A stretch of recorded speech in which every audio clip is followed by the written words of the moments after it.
Record on this computer. We're in.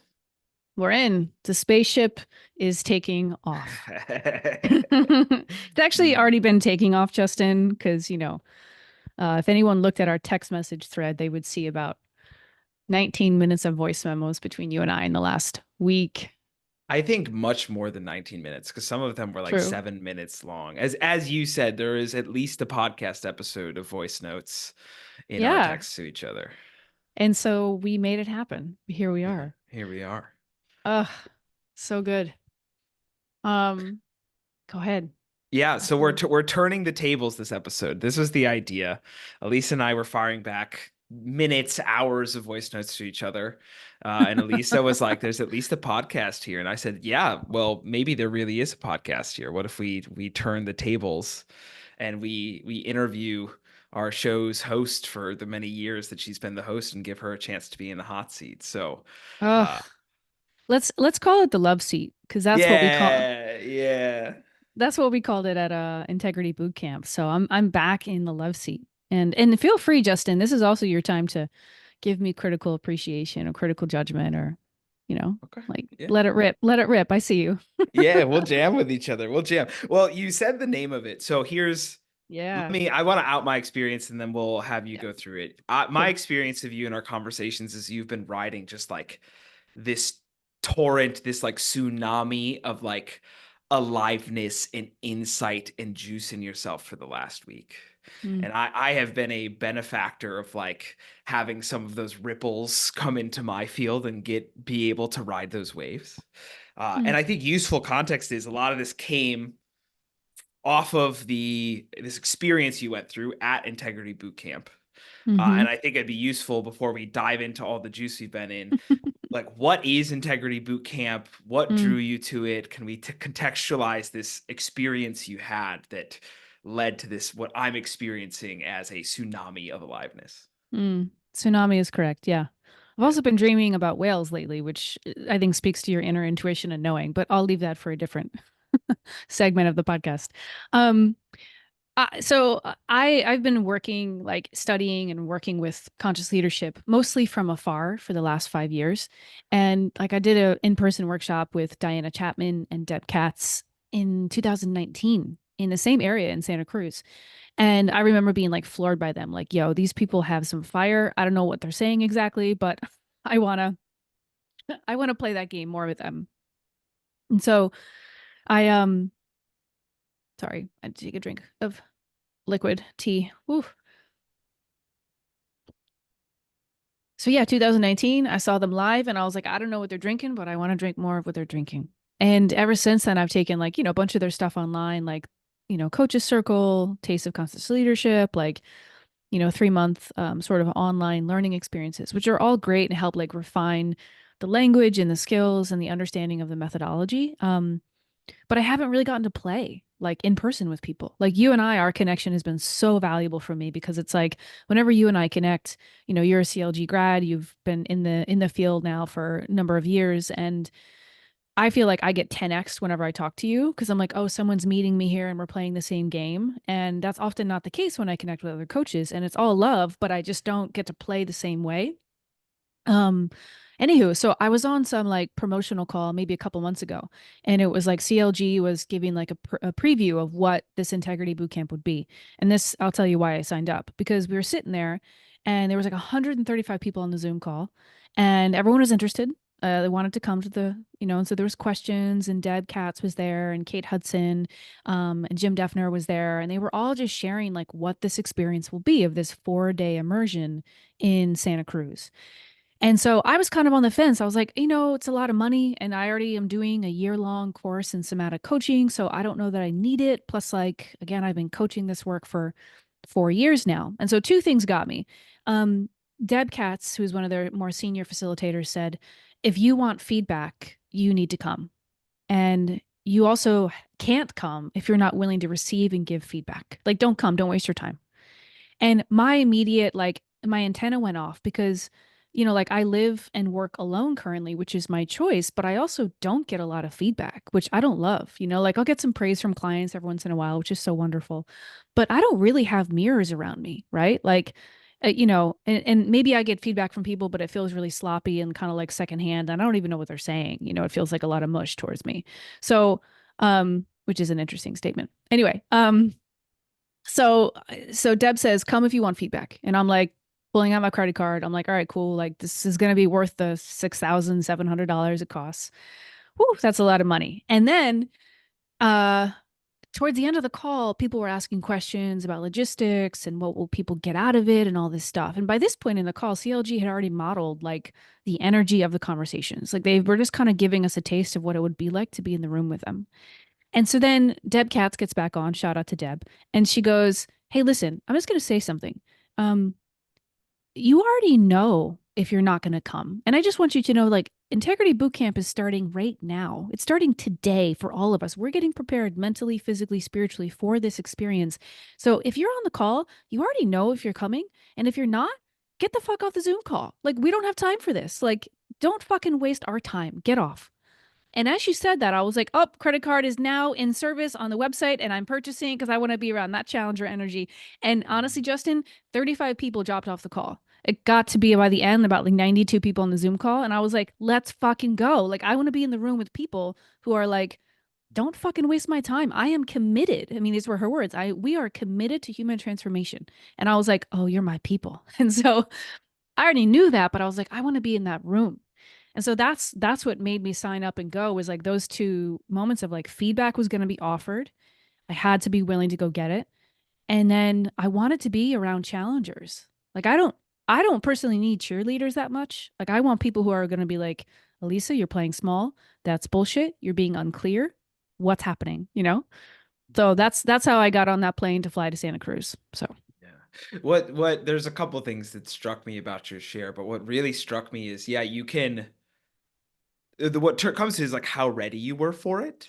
mm, Like I can imagine the way you took in Deb's words there and her energy there of like, yes, I'm locked in. And I can imagine, right? You said it, like 30 plus people went, hell no, like I'm mm, out of this room. And I honestly imagine there's a whole nother chunk of that cohort that's stuck mm-hmm, on the Zoom call, but Deb pushing that energy out, actually, they leaned back in that moment. mm-hmm, mm-hmm. And so there's something so beautiful about you sitting there getting this big, I've spent much time around Deb. I've had many conversations around Deb. Ugh, I have love her. triggered myself much with Deb. She's incredible. And also, Yeah. I found her very challenging at times. Mm-hmm. And for you to receive that energy and like lean in, grip down, Mm-hmm. it's just so beautiful and incredible.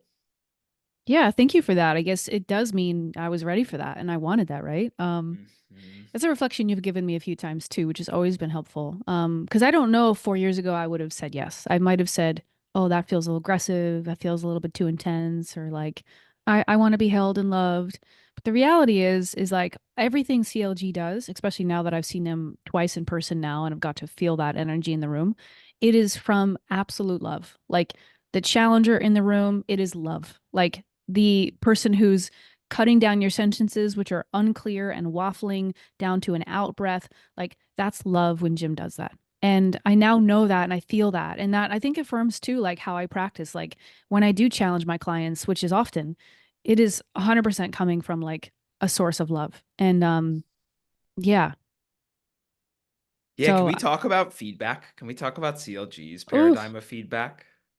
yeah. And there's two things in that. There's one I want to first echo your experience, which my experience with CLG grads, coaches in the CLG sphere. I even connected with somebody else who went through Integrity Bootcamp last week, and we at the end of the call, she said, she asked me, how could I support you? And I said, let's play feedback right now. Are you willing to play attractions and Hold on one aversions sec, with me? Justin. Sorry, Yeah. my thing got messed up.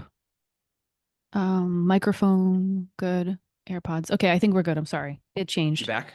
That's Yeah. good. Okay. Yeah. So Yeah. you. Good. So I played attractions and aversions with her, and there's something about my relationship with critical feedback growing up. I make up a lot of people where it was usually deployed at a time to like cut you down or try and push you to change. Mm-hmm. Mm-hmm. My experience with critical feedback per the CLG paradigm is, yeah, it very frequently is coming from love and just delivered as a reflection and a gift. I'm not Mm-hmm. expecting you to do anything with this. I'm just letting you know this is my experience of you, and you may choose what to do with the gift of that information. Mm-hmm. Mm-hmm. And so I would love to hear about your experience of being in that feedback rich environment. Mm. And also anything you're willing to share about the feedback you got and how you've been integrating it. Because I make up that's been a huge component of our conversations and the wave of aliveness that you've been riding. Ooh, yeah. Um, so I think the feedback started, I mean, like to your point, honestly, when I signed up, when I just got out my credit card and I was like, oh, the feedback is like I'm willing to play and get challenging feedback and step into a room like that. And so I think I walked in and there was this sense that like all the facilitators just had deep presence, deep centered presence. And I think I walked in a little bit unclear, if I'm honest, about exactly what I wanted to get out. Some part of it was like I wanted feedback, but I also kind of was my coaching mind was on, my business mind was on. I was like, okay, cool. Like I want to see how they do things. I want to see how they talk about things. I want to take notes on how they introduce the drama triangle and how they bring this work to people who don't know it or people who do know it. So I kind of went asleep to the real opportunity, which was the real opportunity was to go internal to myself. And, you know, we say in coaching, like we can only take our clients as far as we're willing to go. So pretty quickly, within about a couple hours, I had to put off my business hat of like, oh, I want to see how other facilitators are modeling this and what they're doing. And I kind of realized I was like, dude, like this isn't for other people. Like this 4 day immersion is not to be a better business owner and conscious leadership coach for other people. It is to be in a space that is going to be holding up mirrors left and right so that I can see my racket. I can see the parts of me. I can see the patterns I have. So I can really see and feel that. And I kind of had a moment where I like shed some tears and like maybe day one, I was like, because I kind of realized what I like my little Elisa went to sleep, got kind of jolted awake, and I was like, oh shit, I'm not here for that. Right. So I kind of even said that to the group. I was like, I'm a little pissed at myself. Like I keep coming to these trainings. I keep going to meditation retreats, somatic trainings, coaching trainings to be better for other people. And then I was like, no, wait, I need to be more centered, more alive, more clear, more integrous with my commitments and my feelings and my unkeps. So I had that moment. I like shed some tears. And so people were kind of like really just held that and they were like, yeah, you're here for that. Um, Briefly, you used a term in there that CLG uses a lot. yeah. Your racket, racket, racket, racket, racket, racket. Yeah. Can you illuminate what you mean by that? I think this is something that people can intuitively grok, but it's not as I'd never heard somebody say wake up to your racket before I was in a CLG space. Yeah, Jim mentioned this day one. He said, look, this is a laboratory. Like, you're going to play for the next 4 days together, and each one of you has a way of being in a room. Like, you have things you say, jokes you make, little body postures you make. You're used to being you. And these personas are probably very unconscious, and some of them might be conscious, but basically, it's kind of like your way of showing up in the world to get your goodies, to get your approval, to get your belonging, to get your control. And he was like, I want you to throw that shit out the window. You know, by the way, Jim Defner is the author of the book, co-author of the book, and he's sitting there, and I'm like, first of all, I cried when I met the man. I was like, listen, like I know you don't consider yourself a guru, but I just want to thank you for doing what you do.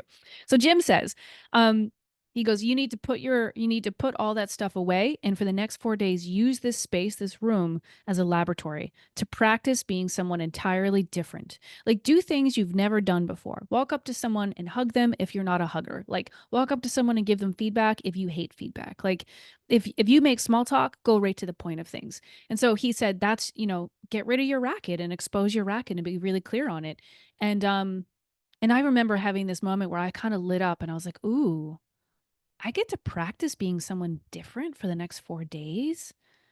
I don't like that seems really cool, like really scary. And also like, what a time to not be sweet, mindful Elisa. Like, what a time to just fucking let it rip, right? Like, I'm not here to protect people's feelings. I'm not here to withhold what I think is frustrating and annoying. Like, and so I gravitated to that really quickly. I wrote it down in my notebook and I was like, yo, my racket. And I had a whole page dedicated to just what I learned about my racket. And I'd love to share it with you. But like, that was a really cool thing to be able to be given permission to say, yeah, throw that shit out the window. So Beautiful. We haven't asked this. Did they have you all do a persona party? not at this one, no, but other Persona ones, yeah. parties are one of my favorite ways to playing with this. And for anyone listening, the way they did Mm, it with us at each of our retreats during their year-long training. And the idea with a persona party is take something that you actually don't want to be. You try and avoid being. So it's mm, like find your anti-racket. I don't want to be this. And mm-hmm, then mm-hmm, everybody, all the facilitators, all the participants go to dinner and have a dinner party in this persona that they have X'd out. So a lot of people showed up to dinner that night really mean. People mm-hmm, who didn't want to be like pretentious showed up really pretentious. People who I worked with the facilitator and mm, I was like, yeah. He was like, he asked me, what's the worst thing someone could say about you? And I was like, if they said I was like really creepy, like if I was like a mm, creep, and mm-hmm. I showed up to the first persona party as a creep and Oh my walked around and was God. just a creep for like an hour and a half. And you learn That is so good. so much. Yeah. So much. I remember a facilitator asked me Ugh. at the end of that experience, like, what did you learn? And I was like, you know what it was? My whole social filter just Mm-hmm. shut off when I was a Mm-hmm. creep. And I Mm-hmm. felt so free.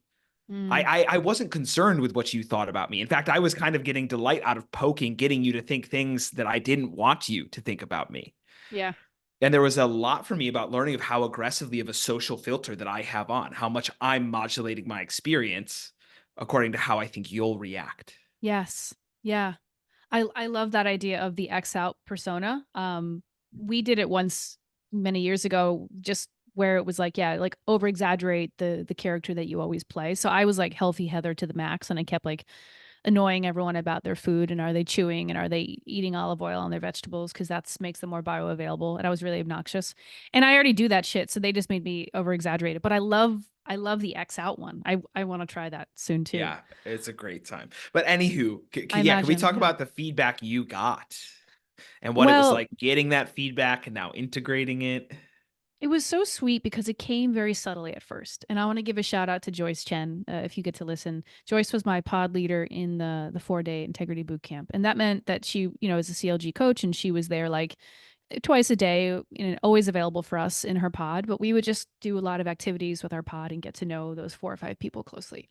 So I go up to Joyce once, who's this like beautiful, elegant, like strong, also like grounded human. And I say to Joyce, I really love your sweatshirt. She had a Santa Fe sweatshirt on. She's like, cool, cool. And then like an hour later, I was like, hey, Joyce, so if you really knew me, I thought I was trying to like, help her see me. I was like, if you really would know that, um, Something just happened with your audio. I know, I don't know what's going on, Oh, you man. sound good again. I think it's when I touch my ears. I'm not gonna touch. Maybe Yeah, it's something that I, now it doesn't sound like it's from the mic anymore. yeah, it's not. Let me go We'll either back. edit this out or audience. This is life is messy. Welcome. That's Yeah, something we learn at Integrity Bootcamp. I know.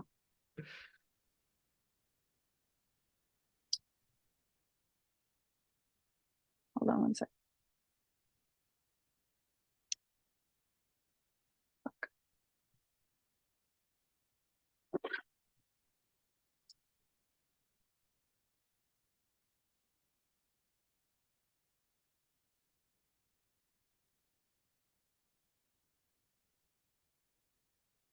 Mm.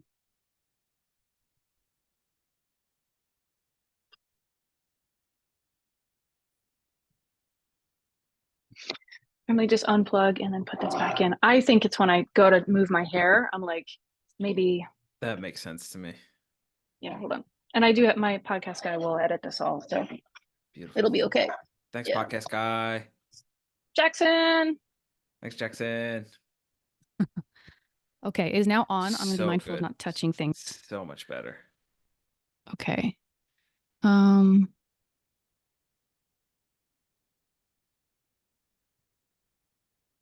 you can hear me the way that you heard me before? Yeah, it sounds very crisp, very nice. Got it. Okay. All right. So Joyce Chen, shout out. I go up to her and I say, I really like your sweatshirt. It's from Santa Fe. And I was like, I love Santa Fe, kind of small talk. And I'm not thinking anything of this. This is just day one. I'm just being Elisa. These are things I always say, I always do. And then I walk up to her an hour later and I say, Joyce, if you really, really knew me, you would know that the way that I shop for clothes is it's all convenience. So I got this sweatshirt I was wearing in the SFO airport today or yesterday because like I think it's easy and I like to window shop and just go grab that thing and like it looks really cute. And so I like it's the best way for me to shop. And she's like, "Oh, interesting. I can't shop that way. I wish I could." And then that was kind of the end of the conversation. And she walks up to me in the afternoon, a couple hours later, and she says, Elisa, I have a withhold for you. And I was like, what do you mean? What's going on? Like, but she says it's so calm, so steady. She just like looks at me. I have a withhold for you. I said, good, go ahead. And by the way, for those of you listening, a withhold is something you thought 3 times but not said. So she comes up to me and she goes, I noticed that you've come up to me twice and you've commented on clothing. I said, yeah. And she goes, what's behind that? And I was like, well, honestly, Joyce, you look so beautiful and elegant and you look comfortable. And like, that's kind of like my goal. It's like, I want to look like that too. And she goes, okay. And what's behind that? And I was like, well, I want to look badass and sharp. And she's like, and what's behind that? And I was like, well, frankly, I just want to be wanted for whatever I'm wearing. Like, I just want it to be easy. I just want to be wanted for whatever I'm wearing. And she goes, that's it. That's what you really want. And she's like, lead with that. Like, instead of all this small talk and avenues, and like, you have to get really clear about what it is you want when you look at me and you make comments about my clothing and like go after that. And and later in the 4-day boot camp, I walk up to Kate Hudson, who had this really awesome jumpsuit. And Kate's just everyone's beautiful and gorgeous, right? So I walk up to Kate and I'm like, I go to Joyce. I say, Joyce, I'm gonna be direct, and she's like, okay, go. So I walk up to Kate and I was like, your jumpsuit, like, I make up that you feel like a powerful shark, like you just feel like a powerful fucking woman wearing that jumpsuit. And then Joyce, and Kate's like, great. I don't know what a shark is, but I like it. I was like, it just means that you're powerful and badass. And then Joyce says to me, that means that you're already powerful and badass. So if you can see it in another person, that means you already have it.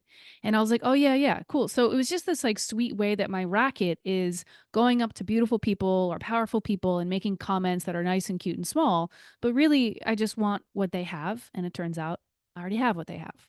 So, but there's some thinking in here, some limiting beliefs, some insecurity that I don't have what they have, that I don't look as powerful, as clean, as, elegant as they do. And that's part of my racket is like, in order to go get that, I turn into a very complimentary, person in that way.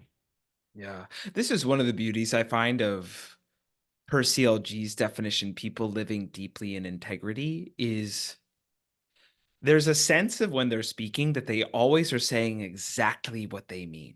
Mm-hmm. Mm-hmm. And for me, I needed the contrast to get that, to be able to tune into when somebody's really saying what they mean and is alive for them, Mm-hmm. versus when someone I'm coaching, when someone else out in the world is actually 3 or 4 degrees removed from what they really mean to say. Ooh, yeah. And there's all these ways where we play these games, we have these rackets that keep us from just saying what we mean to say. Yes. And Yes. one of the beauties, Jim described it at the last retreat, is it's like you feel 2 gears. The gears are just clicking in. Mm, Somebody's speaking and you just go, mm. yep, that's them right there. Yeah, I can see you. Yeah. Yeah, I can see you. I Yeah. can feel you. Like you're right there. And Mm-hmm. I feel like really being in that space, it's been a gift, even with my clients, to just sometimes, and with myself, right? Again, I'll swallow it, to just be able to look at myself or someone and go, I don't really feel you in what you're saying right now. Yeah. Yeah. Like you're waffling, you're going back and forth. Yeah, I Yeah. don't feel you. What is it that you really mean to say here? Yeah. That I think is a really also important moment to say that like when we say the integrity boot camp, like in CLG's world, it's not ethical, moral, it's energetic aliveness. It's are you noticing what's here now? Are you revealing? Are you matching what's here now? So I don't want to get too much into the details there, but they kind of broke it down into 4 areas that we were going to explore throughout our time together, which was just like the unowned commitments in our life, the unkept agreements in our life with ourselves and other people, the things we haven't said, so the unsaids, things we need to reveal to ourselves or other people, and then the feelings, the unfelt feelings. So that 4 quadrant sort of curriculum was what we played with the most. Is how do we find energetic wholeness and aliveness with all 4 of these? Knowing that that leads to us being able to be really seen and be fully in integrity with like what we actually want and believe. Yeah. Um, Yeah, can we I know there's some juicier feedback you Oh got. yeah, let's And go. I want to get us to the point of the juicy feedback and start to get into some of what you've been Got you. integrating since boot camp, because there's been so much there. Well, so the last night before we closed, there was an opportunity. We had a couple hours left. It was like 7 o'clock at night. And Jim said, we're going to do the love seat, which means you're going to get a critical judgment and a critical, oh, I'm sorry, you're going to get a critical judgment and appreciative judgment. So someone's going to sit in the love seat, which is basically what I'm doing now with you, Justin. And the whole room will kind of go around and they will give you a critical judgment and an appreciative judgment. And at first, I didn't really know how this was going to go down, but I immediately volunteered. I was the first person to volunteer. I was like, me, I want to go. I want to go. And so I got in the love seat and we ended up coming to a different consensus that night. A lot of people were really, fatigued and weren't really present and able to give good feedback. And so we tabled it. So the next morning when we started, I was the only one that went because they said that the other people who wanted to be on love seats will, get feedback via Slack or just throughout, bathroom breaks and stuff. So I was like, yeah, I still want that feedback. I volunteered last night. I want to like get my time. And so I would say, like, again, pure excitement. And then I noticed a little bit of fear. Again, I'm going to go back to my racket. I noticed a little bit of fear. And I did two things that were ways that I avoided discomfort. I picked up we had a lot of like props in the room, like, wiffle bats and dolls and things like that we were using to like process emotions and stuff. I picked up one of these little dolls and I gave it to Jim Fallon as I was going up to my love seat. And I was like, hey, can you hold this? And he's like, yeah, sure. What's it for? And I was like, I don't know. And it was just this moment of I was feeling uneasy. I was feeling anxious. I was feeling a little fearful. So I did something to engage with him to make all that fear go away and get a little connection, an indirect, obviously like too super messy connection with him. And he was unclear about what the fuck I was doing. And I was like, I don't know. I'm just, oh, it's cute, And I was like, oh, that's my racket. Fuck. And the other thing I did, which was kind of cute and like part of my racket, is I put on my sweatshirt, which was like this really bold, powerful sweatshirt that I was like, I feel a little bit stronger in this. And I don't know if that's part of my racket, but it was a bit of, oh, I'm insecure. I don't want to be in a tank top. I want to be more clothed. And I just noticed both things and I kind of didn't make a big deal out of it, but I was like, all right, that's there. So some of the Yeah, feedback just I got, briefly go. before we go there, what I hear in there, Yeah. the part of me I project onto you is the one who doesn't want to be seen in their insecurity and fear. Yeah, totally. Like Because I want to come, I'm yeah. asking for feedback. I'm powerful. I couldn't be Mm, afraid, insecure, like, hey, I know I asked for this, but I'm scared as fuck right now. yeah. Yeah, it was like I was so stoked. So how can I get up there and have a little wave of fear and not like how can I cover that up? And Yeah. I realized that's a big part of my racket is like not letting the fear and the vulnerability be known. And I lead with a lot of appreciation for sadness and other emotions, but I don't think I let the fear be known. And that's something I'm been pretty actively working on in the last week. So some of the feedback I got was, and I would say like broadly, it, the way that Jim Defner described it was when someone gives you critical feedback, it's not the question of, is it true? It's just, how is it true? So if someone, like three things people said were, you don't make enough facial expressions. Like, I can't tell where you are. I can't tell what you're thinking. I don't know what you're feeling because your facial expressions are pretty like stoic or like low. And I've actually heard this from a few different people. And there's all kinds of reasons for that, but it doesn't really matter because it's true. and um and so that was something that hit and I was like, yeah. And then one person was like, I didn't really feel your power in the room. And I noticed myself get a little defensive. I'm like, what? What room have you been in? Like in my mind, I was like, I've been hitting things, I've been expressing, I've been crying, I've been talking, like every other hour I'm in the conversation. So I remember feeling a little defensive internally, right? When someone said, like, I didn't really feel your power in the room. Another person was like, I think you're playing a smaller game than you can. And I think, I don't think you're stepping into your power. And I was like, what are these people thinking? Like, you've only seen me for 3 days. You don't know what kind of power I have or what kind of game I'm playing. So it was a little bit of defensiveness, but pretty quickly I was like, okay, it's true. And I could see many, many ways that it's true. And it lit a fire under me. So in actuality, like I really did appreciate the critical feedback. Um, a couple people also said, we don't like we don't think that you're willing to step into pleasure, like to allow yourself to have ease and joy and pleasure. Like that's our critical judgment of you. And I was like, oh, yeah, that's probably very true.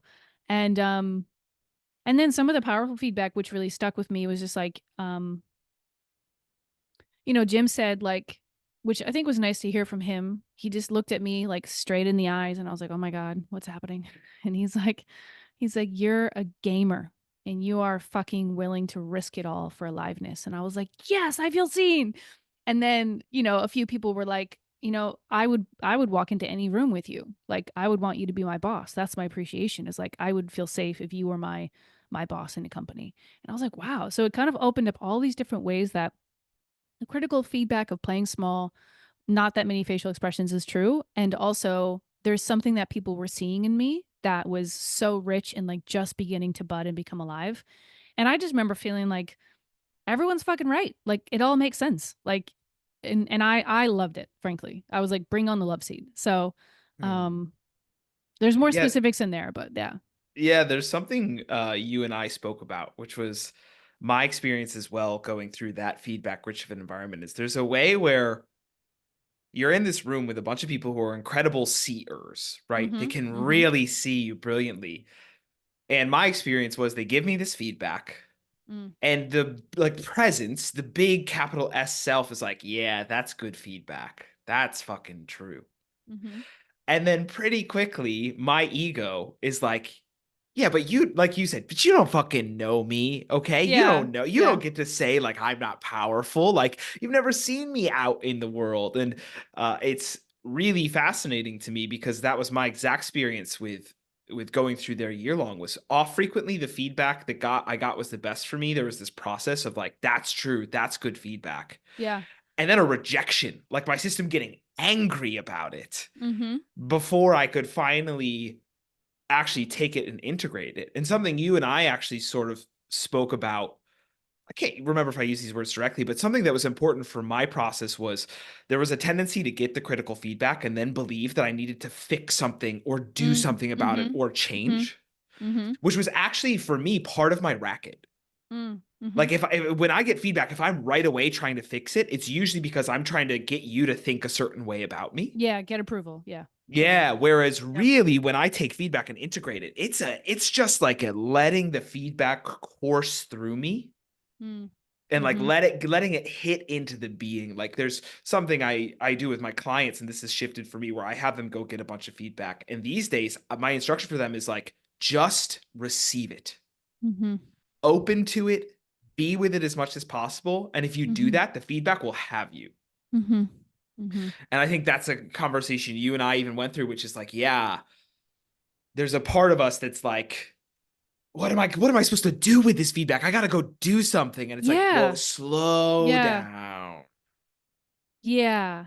That is part of the racket of wanting to take that feedback, be like, oh, good, good, good. It hurt a little bit, but let me just like turn that, flip it, and show you that you were wrong somehow. Or go be better, right? So Be better. Let me better myself with it. God, that's such a thing. Fuck. I think I also felt like I think defensiveness was there for some of the critical feedback. And then it was also just kind of like, yeah, like you don't know me, homie. Like you don't know how many mountains I've overcome, like what I've done. And I also noticed I wanted to explain. Like I know why I don't Mhm. make a lot of facial expressions. Lots of reasons in my family and like life and things that are like, conditioned me to be a certain way. And those are things I'm unlearning and I'm challenging and I'm moving away from. But I'm really aware of it, right? And so like when I was growing up, like if I made a facial expression at the dinner table, or even recently, like if I nod my head or I sigh, or if I like don't smile when someone gives something joyful, I'm immediately like called out or attacked or like we're boring you, Lisa. And I'm like, no, I'm processing, right? And so there's a lot of reasons why. And I noticed I wanted to tell people like, if you really fucking knew me, you would know why I don't make facial expressions. Because in my family, it was just like another piece of data to fucking attack and then criticize you and judge you and push you out. And so, but that just clicked for me, Justin, this weekend. I don't think I realized why I am often so stoic or so like less emotive, as they were saying. I think it's because I've been in a subtle state of freeze. a subtle state of flight for most of my life, just scanning the room, looking at all the distress and all the fighting and all the personas that are just like reactively hurting each other. And that was a big healing thing for me, actually. Like, oh, there's a good reason why I am the way I am. And of course, it's my responsibility to bring my full self now into the room. But Mhm. yeah, I noticed the desire to tell people, like, and I think that's part of my racket is like, now that I'm talking this out loud, I think part of my racket is like, man, if people understood how hard and bad things have been, they wouldn't criticize me. Like they would just see Mhm. me and hold me and love me. But I think what CLG was saying was just assume it's true and you don't have to explain, justify, or defend yourself. Just know that that's how you're showing up in the world. And then this feedback mechanism is just a mirror. Like we just want to show you what we're seeing, you know? Mhm. And that's where I felt like the love comes in. Like I think if you know feedback is truly coming from love and also it's just a mirror, it there's nothing to defend, there's nothing to explain, which I think made me feel like really fucking held, even if it stirred me up a bit, you know? Yeah. Yeah, well, and the idea that the way they hold feedback that I love and I really try and embrace is this is just somebody telling you how they're experiencing you. Yeah. Yeah. And also, it's their shit, right? Like Yeah. even when they have you give someone feedback, frequently it's the part of me that I see in you That's that I'm right. attracted to, and the That's right. part of me I see in you that I'm averse to. And Yep. so this paradigm of feedback is like, well, it's my stuff. I'm Yeah. projecting my stuff onto you. But just so you know, the Yeah. way you show up, this is what I project onto you. Yeah. And Yeah. then you get to use their projections to go, oh, how is this true about me? But Yeah. yeah, it is capital T true because all I'm going is, hey, I experience that your power is not in the room. And you can't argue with that. That's their experience. Yeah. And it also shows that their power is not in the room because it's Yep. something they're seeing in me. So this was a moment that I loved. At the end, Deb Cat said to me, my critical feedback of you, Elisa, is you're deaf, dumb, and blind to your potency. You think it's the tools, you think it's the books, but it's your being, it's your presence. And I was like, fuck. It's like, you fucking saw me, and god damn it, you're right. And damn it, thank you. And so Jim says, okay, you two stand up. And he puts us in the middle of the room and we're facing each other. And he holds up an imaginary mirror and he says, Deb, repeat your feedback to Elisa. And Deb says, Elisa, my critical judgment of you is you are deaf, dumb, and blind. To your potency, you think it's the books and the tools, but it's your being. And Jim looks at Deb and says, because all feedback is a projection of your own stuff, Deb, this is also true for you. And she nods and kind of like sees that and feels her way through that. And then he says, and Elisa, the opportunity for you is knowing that you could get defensive and be like, it's just about your shit. It's just about your shit. You could run away and be like, it's just your shit, Deb. He goes, but Elisa, if you want to learn, you're going to see this mirror being held up and you're going to open up the plexiglass on the right and you're going to take that feedback in and you're going to say, not is it true, but how is it true? And it was in that moment that I think he showed that a beautiful way to not weaponize this tool of feedback and reveals are just about the person who gives them. Yes, that's true. And if you want to learn and if you want to step into being to learning how you are experienced in the room, you'll just say, oh yeah, it's true, let me go find Yes. evidence to support that. But I think that's a really powerful thing because I think things can get weaponized and misunderstood and we have all kinds of defense mechanisms intellectually, spiritually, to not fucking take in our power in the room. So Yes. I love that part. Yeah, the thought I've had talking to you this last week is their paradigm of feedback is so beautiful because it's that feedback is a collective experience. So when I have feedback for you, it's not from me to you. When you have feedback for me, it's not from you to me. Whatever Mm. comes out between us, it's for both of us. Yeah, yeah. And it feels like it's can be confusing to my head, but this week it clicked in my body. It's like, oh yeah, because I played this game. Like, oh, that's I know you're projecting. That's just your shit. Or I have feedback for someone, and I go, I know I'm projecting. That's just my shit. But Mm-hmm. no, it's like it's our Yeah, shit. yeah. Whatever the feedback is, it's for both of us. And what a gift it is to put it out there. Mm-hmm. And both of us sit around this warm campfire of feedback and go, great, this is for both of us to warm ourselves with. Yeah, 100%. Um, that idea of the collective is also important too, because I think what CLG showed me in the way that they facilitated and the way that everyone in the group honestly showed up and evolved was we came in as individuals in the beginning, at least the participants, because we didn't really know each other that well.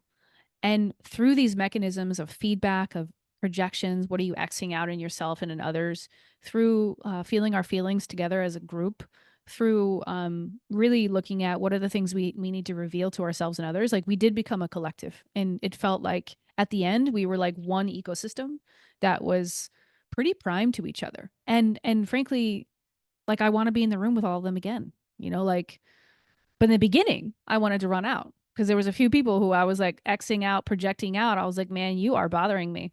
Like I can't sit next to you. I can't handle your energy. And I was like, I knew what was happening when I first walked in, but I was like, God damn it. This is really unsettling to be near certain energies, certain personalities, you know? Um, but I saw that actually there's one thing I'll share. There was one guy I sat next to in the beginning. Shout out to Luke. And he kind of came in a little bit like late, and he was like, you know, it was a very quiet room. Jim was talking, introducing the logistics, and I was so excited. I was already like crying tears of joy and grief about being there. You know, like that's how I am, Justin. So this guy, Luke, to my left, is nonstop fidgeting, nonstop. Guy wasn't stopping moving. I mean, his position, his hands were behind me on the couch. So basically, I felt like we were spooning. I was like, what's going on, bro? You're too close to me. Like, what's happening? Right? Like, I need some space. Like, I'm so calm and settled and grounded. And I got like this beautiful human next to me who won't stop fidgeting and moving. And everyone in the room was pretty still. So his presence next to me, I was like, I made up some stories. I was like, this guy has no idea of his impact on the room. This guy doesn't want to be here. This guy thinks he knows more than other people, maybe, or he doesn't seem to care that he's sitting between two women who are pretty still. And he's just like going back and forth, nonstop positioning, adjusting. And so I ended up talking to him a bit, and I was like, hey, can I have a request? Can you not put your arm around me on the couch? Can you just like and then lean towards me? Can you just like give me like a foot? And, and so it was so funny. He was like, oh my God, I'm so sorry. And this is like first 2 hours of the boot camp. And as we go on, a few things happen. Him and I keep revealing to each other. And I was like, look, I had a story that you don't really care about anyone's presence. And he's like, oh wow, that's a good story. And he's like, I do. And so we kind of were early on in the reveal game. So the next afternoon, I was going through something where I was feeling a lot of feelings in the room. Like I tend to be someone who, if people are crying in the room, I'm going to be moved to some level of empathy and tears even. And I think that's a superpower of mine. But Jim showed me, I think, really quickly how that can move me from my own center and my own presence. And so Jim said to me, Elisa, he just kind of called me out. He's like, I want you to wear a mask, an eye mask. I said, what do you mean? And he's like, right now, I want you to wear an eye mask. And I was like, cool, I'll do it. You know? And so he goes and gets an eye mask, and I put it on. And for about 15 minutes, while the conversation just kept going on, mind you, we're all sitting in a circle, right? On couches, just facilitating, talking. I'm wearing an eye mask. And I started to notice that when I wore an eye mask, I wasn't worried how people were looking at me. I wasn't worried if I should, you know, someone would say something upsetting and I would hold back my face because I was like, I don't want to, you know, look. Well, I was editing myself a lot. So once I put on the eye mask, it was kind of like I was invisible in my mind, right? Because I couldn't see anybody. So I was moving a lot more. I was kind of like rubbing my knees because they were hurting, and I was stretching a little bit, and I was kind of just moving my body because I was giving my body permission to do what it wanted versus like looking at the room and like smiling, laughing, cringing at whatever was happening. And so I got to kind of listen and yeah, be in my body. Whereas I think before I had been listening and being with the room's energy and being swayed left and right and on this roller coaster with the room.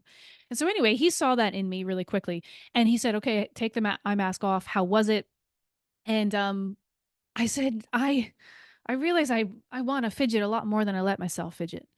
I want to move a lot more than I let myself. And then I kind of I ushered my left hand towards Luke, and I was like, God damn it, I want to fidget too. And I don't think he got it, but if he's listening to this, then this is the nod of I was Xing him out in the very beginning because he was fidgeting and I wasn't allowing myself to fidget in the beginning. I wanted to be a good student. I wanted to be clear, respectful, calm. And he was on his own agenda at the time. Like he was doing what his body needed. And I had X'd out my body's desires a long, long time ago, especially in a room that's like a classroom setting. Like, you know, so I had that really good learning of my own projection, my own stories about him, and then what I don't allow for myself. Yeah. So that was cool. Yeah. Beautiful story. I love Yeah. that. I hope Luke listens. Yeah. Hi, Luke. We've gotten into a lot of the juice of what the experience is like, the feedback. What are you integrating And we've spoken about this a lot. So you choose. It can be what's alive today, what's been the juiciest idea. You've been integrating so much. It's such a clip. Yeah. I want to go back to two things though that are helping me in the integration. Jim said, we don't see the world as it is. We see the world as we are, which I've heard before, but I don't think you really, until you play in a room with people for 4 days, you don't realize how much of that is true. And then he also said a quote by Byron Katie, who does a lot of uh, practice around what's called the work for her, these series of questions. And he says, Byron Katie said this to him once, and he wanted to like throw his phone at her basically, because she said, you've never met another person, you've only met your own projections. And he was like, damn it. And as soon as he said that, I was like, damn it, that's true. And also a little overwhelming and confusing. Like, does that mean I'm not seeing people? And I kind of like let that intellectual like stuff go on past me. But this idea that we are seeing the world as we are, and we are very rarely criticizing and or appreciating other people. We're never criticizing and appreciating other people. It's always what's in us to begin with. And just that self-awareness of that. And he said something really interesting. Jim said, the more you realize your projections and your Xing out of other people is just your stuff, he goes, you end up revealing a lot less. Because you don't have to pick as many fights. You don't have to go in and give all this feedback because you just kind of realize it's your shit to work with. It's your shit to work with.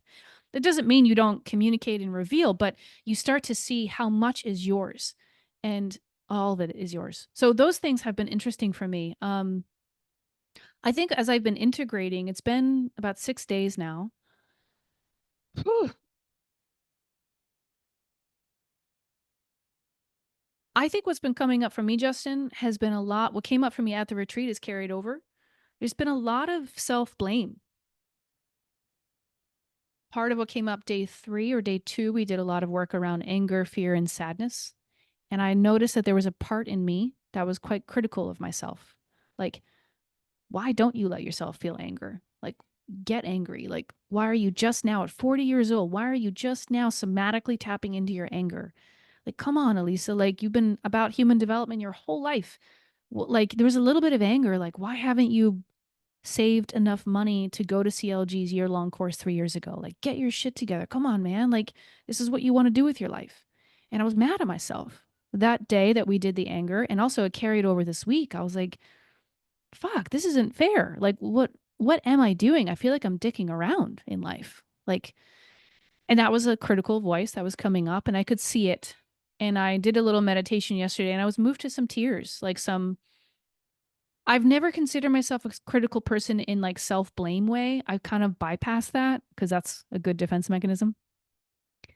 But I do realize how much I beat myself up, how much my inner critic comes out and is uh editing me, mitigating me, criticizing me, reducing my facial expression so no one thinks I'm upset. Everyone thinks I'm calm and happy and peaceful.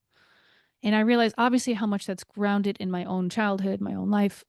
But I'm angry that I've gotten to be 40 years old and I'm just now scratching the surface of this. And it brought up also some anger this week in a little bit of comparison, right? Which is just a normal trap we all go to. Like, why are other people so far along in their career, whether how much money they have or how many things they've done, or how many books they've written? Like, my brain to date has worked very differently. And I was kind of moved to tears yesterday in my meditation or 2 days ago because I just was like, I have to be soft with this body. Like, I have to be accepting, deeply accepting with this body, with where it is, with what it's doing to the world for the world, and where it is in its own like evolution. Like, there's a beautiful story I've lived, and I'm really proud of that story.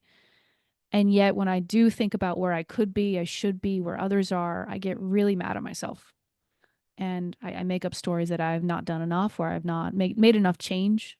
Um, and also, the last thing I'll add here around this is that a lot of my work in somatic coaching and in conscious leadership, but somatics, the work that I'm doing now is really geared towards social change, social context. And I've kind of felt like there are some really horrible things happening in the world.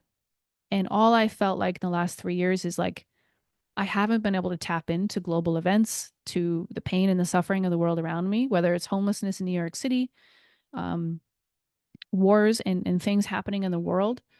Like I'm so focused on personal development, making a career out of this, signing contracts with companies, teaching people these human skills in the workplace, which I know is so valuable. But there's something in me that's like, I feel like I'm a rocket ship with no place to land. You know, like that's a bit of a victim narrative, but it's something like I have so much to give. And I don't want to just make good money and help people in the corporate America space. I think that's so wonderful. But I also want to like make change happen in other spheres and spaces. Maybe it's hospice centers or schools or um, hospitals where people are completely low capacity and dealing with the most weak and the vulnerable of us. Like, how can all of this and all of these learnings and all these skills be brought to those people too? And that's something I'm kind of just mulling on. I'm letting those seeds that I've planted be there, knowing that's a longing for me. But in short, I've been kind of upset at myself. A little bit of blame, a lot of compassion, and I've mobilized myself to say no to a few things, business wise, contractually, that were totally out of integrity with my work hours in my life. And there was a lot of rage there. Like, why aren't people meeting me in my game? Like, I want to coach and help hundreds and thousands of people. And there's a little anger when people say, no, I can only meet with you on a Saturday. I'm like, well, that doesn't work. Like, so I've been mobilized to say no to some things. I've experienced a lot of self blame. I've been revealing like a madwoman to the people in my life, to partners, exes, friends, and that has felt very invigorating. So I'm going to pause, but that's what's been happening for me. Mhm. Yeah, I want to reveal a story that I made up. You Shoot. said two sentences kind of right next to each other. One was this realization that you haven't really somatically welcomed or moved your anger. Right around at the same time as you were discussing how you've been noticing like a lot of inner criticism. And my story is that inner criticism is a mechanism to not welcome and move your anger. Yeah. You're just pointing it at yourself.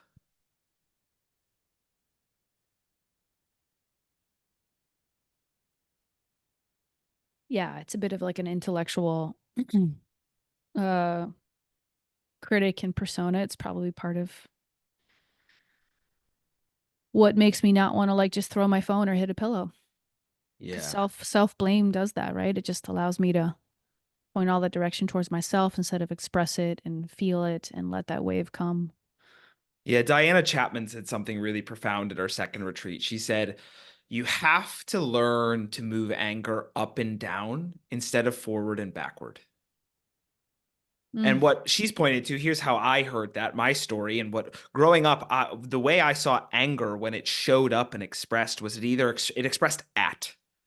So it was either pointed at a person or at oneself. It always mm-hmm, went at, that's villain, right, on the drama triangle. mm-hmm, mm-hmm. Diana pointed to this different paradigm where the anger doesn't actually have to necessarily go at anybody, but it energetically manifests up Yeah. and down. I'm angry. There's anger here, and here's what the anger says.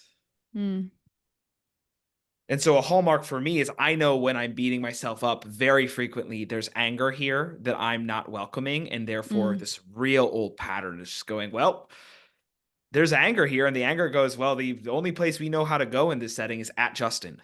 mm-hmm, mm-hmm. And so let's just fire it back in there. That's really helpful. And it's right. I think a question of what do people do with anger? What have I always thought? Anger has to go towards somebody or Mm-hmm. an institution or something. And then what is an emotion if it's just a wave? Like, that's too conceptual or like somatic for a lot of people. And I've been welcoming that and playing with that. I let a lot of anger out actually at the boot camp. I went to town on we had this cushion in the middle of the room and some like wiffle bats, like soft wiffle bats, and I just wailed on it a bunch of times. And it felt really, really invigorating. And Justin, I would not have done that 3 years ago. 3 years ago, I would have sat there taking notes, nodding, smiling, and I would not have played that game. But I think there's been a lot of loss and grief and fractures in my life of just things that have fallen apart or just changed or ended in the last couple years. And I think it's almost like I feel like I don't really have a choice anymore because once you see it come out once, you're like, oh, that feels good, or that's what needs to happen. And I also think, I also know, I mean, what they talked a lot about at that weekend, I'm sure you've heard this metaphor, is that like, with emotions, if you unkink the hose of anger, if you're not letting anger out, none of the other emotions get to really be felt fully. They're kind of mitigated. But when you unkink that hose of anger, if that's the one you struggle with allowing, all the other emotions get to really fucking flow, and particularly sexual and creative energy, which I have felt a lot this week of I want to go create shit. I'm tired of waiting for people. I don't need to wait for people. I want to create what's here now. Um, and I think that's been a huge takeaway too for me. Yeah. Yeah, I remember Deb at the first retreat in her playful way said something like, "You mean anger and sexual energy are connected? You mean Radical. fear and sexual energy are connected?" Mm-hmm. Oh, she Mm-hmm. was, and it clicked a lot. So, yeah. Mm. Yeah, really beautiful. Yeah, and I think there's like a freedom that I have felt this week, even though there's been a lot of self blame and judgment that I've been seeing and allowing, and just like seeing that voice, seeing that part of me, and meeting it with compassion, but also like letting it out. Like there was a few days this week where I was pissed about something, and I just took a walk, and I was kind of like shadow boxing in the park. It was just like a little bit of like boom, boom, boom, like just like into the air. It was dark, and I was rode my bike to the park here in Brooklyn, and I just was like felt really good. I was like, "Ooh, that's fun." And there wasn't an inner critic of like, "What are you doing? You're shadow boxing by yourself in the park," which normally would have kept me quiet and still. But I was like, "No, I just want to fucking move my arms." And I kind of, my brain went to places of like, "What is this directed to?" But I tried to just let it come out. But I have noticed, I'm like, oh, I'm intellectualizing anger. Like, where can I let that be felt and expressed? Um, yeah, my hunch is if I really let my anger flow, I think my life will be very different. And whatever relationships have been in place that have been table stakes or keeping the ecosystem together, I think that they would change shape. And I think that's probably the intelligence of why we don't act on things, is we want to stay safe and in the same cocoon, right? Yeah, those are some big things for me lately. Yeah. Yeah, well, I feel us coming into some of the home stretch here. And the two things that come up for me are, one, Mm, you had shared that there were some really powerful quotes. mm, And I'm wondering if there are any quotes you want to share. And just the general question of what, if anything else, is alive for you that you really want to be known? mm.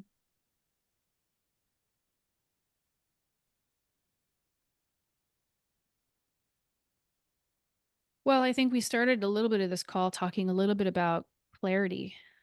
And, Jim said at one point, we're either becoming more opaque or more transparent. And with whatever we say and reveal. And I think like the examples I shared from when Joyce gave me some feedback in the beginning showed me how opaque I am.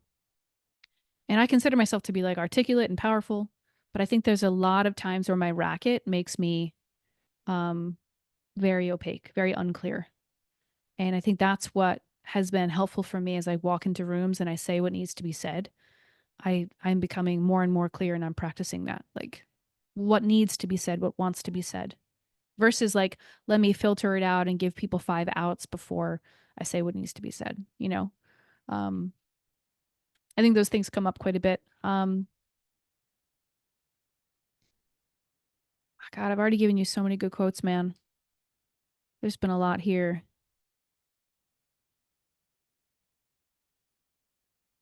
Huh. Well, the one questions we asked, which might be a good place for us to close. At some point in the Integrity Bootcamp, because integrity is just like energetic aliveness, not moral, not ethical, we did a writing activity. And Jim was like, first question is, what am I willing to risk for my full aliveness? The second question is, what am I not willing to risk? And the first thing I wrote down, which came up to me very easily, was I am willing to risk my reputation, what others think of me. It was like immediate. And there's still like a yes, full body yes to that. Um, Because turns out, Justin, my attachment to my reputation has not garnered me full aliveness. It's garnered me a lot of mitigated, stoic, more peaceful, more quiet. Oh, you're always so calm. You're always so kind. You're always so grounded. And I kind of get annoyed at that compliment now these days. I'm like, come on, like, there's so much more here. Like, and so risking full aliveness is around reputation for me. Um, Also, I think there's been some attachment that I believed my full aliveness had to be in a certain way in like my business or how I coach people. And even being willing to like let that go too. Um, I'm also willing to risk losing friends or even the sports that I play. Like right now in Brooklyn, I play a lot of basketball still. Well, I try to, and it doesn't bring me full aliveness anymore. Mainly because my body's, a little beat up and I'm having injuries that are really preventing me from feeling excited about walking in the gym anymore. So I'm willing to risk those things. I think what I said I wasn't willing to risk was like where I live right now, which might sound counterintuitive if you know me, because I've often talked about living more in nature. But, I have a twin sister who's having a baby soon. And there's something really important about like the female lineage in my family having more women around for that little baby girl that's coming. Um, but this idea of like, what am I willing to risk for my full aliveness? I think it brings me home to I initially went up for Integrity Bootcamp thinking it'll make me a better coach for other people. And I left realizing that I had to radically accept where I was as a person in order to step into my aliveness and my power. And I think that kind of brings me full circle. Yeah. Yeah, and that makes me think of something we talked about right before this that you had clicked in for me, or I had clicked in our conversations, which is we're both in this conscious business group, and Dave Cashin runs it. He's a really incredible person and coach. And Yeah. Dave talks about how he says this thing to his clients, which is the coaching happens in between sessions. Mm-hmm. Mm-hmm. And what our Mm. conversations clicked for me is that's equally as true for us as our clients, Mm-hmm. which is our coaching is as powerful as we are honoring our aliveness in our lives. Mm-hmm. And for me, it's when I'm not honoring my aliveness that coaching gets really hard and weird and confusing. But if I just Mm. walk into a coaching session honoring my aliveness, it's usually a blast. Yeah, for And it's everybody. powerful and it's transformative. And it's Mm-hmm. like the coaching happens outside of the coaching for everyone. Mm-hmm. Well, yeah, and like fucking cheers to that. A friend of mine, Kristen Lasante, she said, leadership isn't learned in a workshop, it's learned in the work. And that idea of application. And I think the last thing I'll say too, and maybe this will take us off on another spaceship here, but Deb Katz closed the weekend when we were all showing appreciation for the facilitators and the coaches. And she said, let me read what she said because it was a great moment of like, fuck, a lot of people in this industry, myself included at times, have gotten this wrong that like the coach, the healer, the therapist is there to fix or help the other person. And that's a noble insight in some ways, but also it's a lot of bullshit because we have to be willing to be changed and shaped by our clients between sessions, show up ready with our full aliveness, to your point. So Deb said the notion that the healing is for the client is part of the illness. And she said, and Jim said, and Kate said, as they had some tears in their eyes as we closed, like, you guys changed us. Like, we're in transition. You helped us as well. And I think that's one huge paradigm shift that I'm stepping into in my work as a coach is being willing to be changed and shaped by the relationship with the client just as much as I think I might be influencing them. And that to me, I think you said this in the voice memo the other day, so bring it home, but this idea that like we're all just consciously evolving together. And that was like that's a different game than the coaching that maybe I had been doing for 15 years in different mediums. Yeah, this was another insight that clicked in is it's like the coaching more and more just becomes being in conscious relationship with each other. There's no hierarchy, there's no me coaching them or anything, and there's some degree of coaching that still happens, but it's really like Mm. let's just be in conscious relationship with each other. Yeah. Like what I'm noticing over here is this about you. And let me reveal Yeah. like that idea of revealing and sharing our own projections in the sessions is a really big power move for myself too, because I'll get a little, quiet or stoic or appeasing, or I might hero the client. And when I'm doing that, I'm not fully alive, right? I'm living in a subtle state of fear. And that invitation of like, let's consciously evolve together is pretty radical and fucking alive. So thank you, friend, for having the time, the space, for being a thought partner, for evolving with me, Yeah. and for Can taking we over my podcast today. You mentioned this at the beginning, and I had the thought, can we end injecting some aliveness? I would like to play aversions and attractions with each other. Let's do it.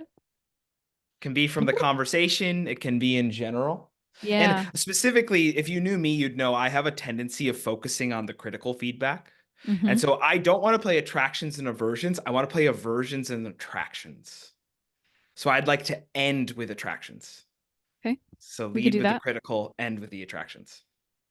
Oh. Oh. Hmm. Hmm. I noticed there's like heat in my chest. My heart rate's up a Mm-hmm. little bit. There's like some energy across my Mm. collarbones. My hands are a little shaky. Yeah. Yeah. Woo! Um, Justin, my critical judgment of you is your inability to feel sadness and grief, your resistance towards feeling sadness and grief.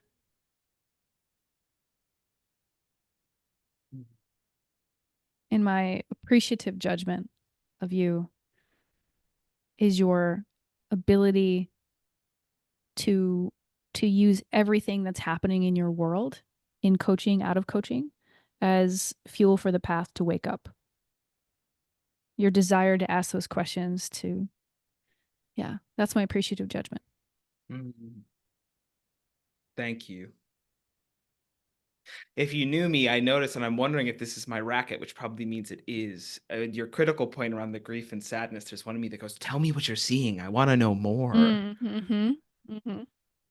And I Oh, do. I have another one for you. Yeah. Okay.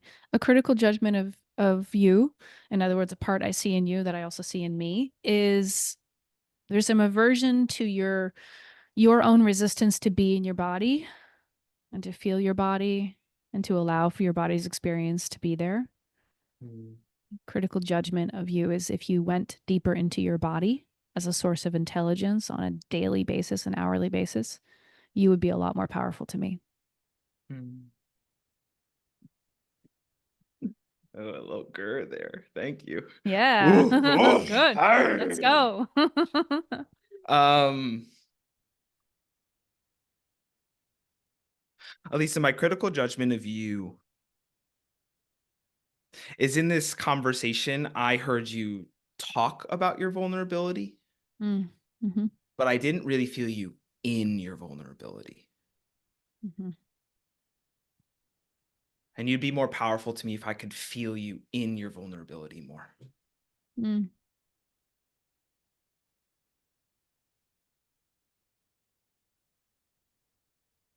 And my appreciation of you, it's just your fucking willingness. It's what Jim said. It's this willingness that I feel in you to play the game, to create a fucking tsunami for yourself, to ride all the waves of the tsunami, there's an all inness in you that is so fucking attractive to me. Mm. I felt it in you since I met you, and it's the thing. It's what I'm like, a fly to the light. Like I'm just like, I gotta keep coming back. This is so delicious. Oh, damn it. That feels good. I'm gonna let that like actually register with me. Mm. Um, thanks for fucking seeing me. In both places, you're spot on.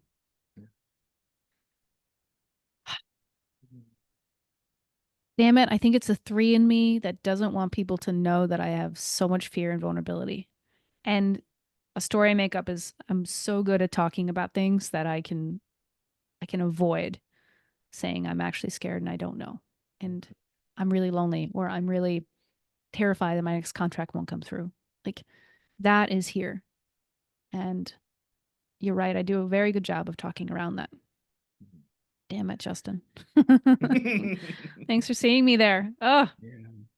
The thing I love about this game, it's just the last thing I want to say and offer to the audience, like track how your connection shifts when you play this. Like, as scary as that was, I already felt deeply connected to you, but in this moment, I feel so fucking connected to you. Yep. It's really beautiful. Yeah. The last thing I'll say too, which Jim said, which was helpful for me, is playing this game with people who know the game expedites the connection and also the learning. And you do want to be aware of who can receive feedback, understand what a reveal is, understand what these projections are. Otherwise, it might be World War III with certain people. And so I think that's why it's important for all of us listening who want this aliveness, who want this fucking candor. Cool. And go find playmates and practice mates or coaches that can allow that for that to be happen. That's, I think, a big learning of mine is I often want to like go take this and give it to the world. And I'm like, oh, wait, they didn't ask for it. And maybe they're not ready, or that's maybe another mechanism of control and wanting everyone to be on the same field as me, right? Which is part of my racket. And here we are. We're gonna power down, my friend. I'm gonna end this, but I'm gonna say that this will probably be first of many very alive, revealing conversations we'll have in our lifetime. What a delight. Thank you. Thanks, Lisa.